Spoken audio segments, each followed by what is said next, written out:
Penyidik Satreskrim Polresta Bandar Lampung akan melakukan pemanggilan terhadap oknum aparatur sipil negara (ASN) yang diduga melakukan penganiayaan terhadap 6 orang alumni IPDN di lingkungan Badan Kepegawaian Daerah (BKD) Provinsi Lampung.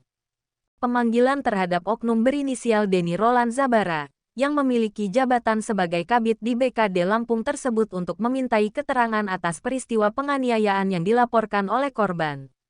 Dalam kasus penganiayaan 6 orang alumni IPDN yang dilakukan sejumlah ASN di BKD Provinsi Lampung tersebut, penyidik Satreskrim Polresta Bandar Lampung memeriksa 6 orang saksi. Para saksi yang dipanggil untuk dimintai keterangannya tersebut merupakan saksi diduga mengetahui peristiwa dugaan penganiayaan terhadap 6 orang alumni IPDN yang sedang magang di BKD Lampung. Kasat Reskrim Polresta Bandar Lampung, Kompol Denis Arya Putra mengatakan berdasarkan laporan diterima, terlapor Denny diduga aktif menganiaya kelima korban. Namun polisi belum dapat menyimpulkan dugaan tersebut dan masih akan tetap memanggil terlapor. Sementara itu PLH Kepala Diskom Infotik Provinsi Lampung, Ahmad Saifullah, mengatakan bahwa motif sementara dugaan penganiayaan tersebut untuk melakukan pembinaan dan menanamkan jiwa korsa terhadap alumni IPDN yang sedang magang di BKD Lampung. Dari hasil pemeriksaan di Inspektorat mengungkap bahwa penganiayaan itu diduga ada kaitannya dengan perpeloncoan alumni IPDN berkedok pembinaan. Pelaku Denny Roland merupakan kakak tingkat para korban di IPDN. Pemerintah Provinsi Lampung mengambil tindakan tegas dengan mencopot dan memberhentikan Kabid Pengendalian Mutasi dan Pemberhentian Pegawai BKD Lampung dari jabatannya. Pemberhentian tersebut tindak lanjut dari hasil pemeriksaan yang telah dilakukan Inspektorat Lampung terkait kasus dugaan penganiayaan di BKD Lampung. Diketahui 5 dari 6 ASN mengalami penganiayaan dipukul bergiliran dan diduga disaksikan Kepala Bidang Pengadaan Mutasi dan Pemberhentian Pegawai BKD Provinsi Lampung Denny Roland Zabara. Denny diduga bersama sejumlah ASN melakukan tindak pidana menghajar Farhan, salah satu korban, hingga harus dirawat di rumah sakit.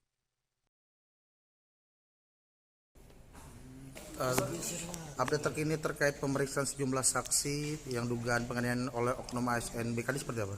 Jadi setelah kita menerima laporan polisi dari orang tua korban, yang dimana korban saat ini masih dirawat di Rumah Sakit Abdul Muluk, kita melakukan olah TKP. Selanjutnya kita melakukan sedikit pengamatan, observasi, sehingga mendapatkan petunjuk tersebut. Kita mengundang 5 orang saat ini sudah diperiksa sebagai saksi yang mengetahui mengalami peristiwa tersebut. Selanjutnya kita memeriksa lagi tadi 1 orang rekan dari korban dan direncanakan kedepannya akan mengundang yang dilaporkan untuk mengklarifikasi peristiwa pidana yang terjadi. Untuk sejauh ini pemeriksaan saksi itu motifnya apa, Bang? Sementara kita masih dalami motifnya. Motif dan modus dari peristiwa pidana ini. Tapi yang jelas kami di sini melakukan penyelidikan secara mendalam untuk mengetahui peristiwa-peristiwa yang terjadi. Nanti akan ada proses penyelidikan dan penyidikan lebih lanjut terkait kasus ini. Untuk penganiayaan sendiri menggunakan benda atau tangan kosong, Bang? Sementara kita masih lakukan pendalaman terkait peristiwa itu. Apa saja nanti yang menjadi hal-hal terkait dengan peristiwa pidana tersebut. Untuk terlapor itu ada kemungkinan pelaku lain, Bang? Nanti kita dalami dari hasil penyelidikan. Ini kan kami masih penyelidikan.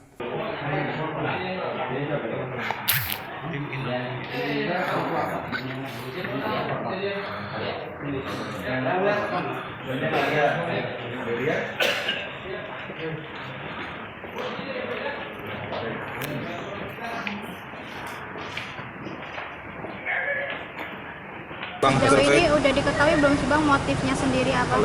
Ya, kalau dalam pengakuannya seperti yang disampaikan dari pemeriksaan itu pembinaan saja. Pembinaan untuk menanamkan jiwa korsa, nah itu yang disampaikan sementara ini ya dalam pengakuannya. Kenapa sih hanya 5, Bang? Kan ada 40-an itu kemarin yang baru. Kenapa cuma 5 ini aja, Bang, yang seperti itu, Bang? Nah, itu kan nanti ada keterangan lanjut dari yang diduga yang dilakukan oleh Pak Kabid tersebut ya, Pak Denny Roland. Itu. Bang, untuk bebas tugas itu hanya sementara saat pemeriksaan ini atau seterusnya? Begini, tetap kita dalam proses hukum tuh mengedepankan ajas praduga tak bersalah. Ya, pada saat bebas tugas ini artinya itu bahwa di SK kan beliau tidak menjabat lagi di eselon 3 ya, di eselon 3 tersebut lepas daripada jabatan kabid. Kemudian apabila nanti dalam pemeriksaan lanjutan bahwa ini memang prosesnya yang bersangkutan melakukan pelanggaran disiplin yang lebih berat, maka bisa saja nanti penurunan pangkat ya, atau mungkin kalau semua proses hukum bisa lebih berat lagi. Nah, tinggal kita melihat prosesnya.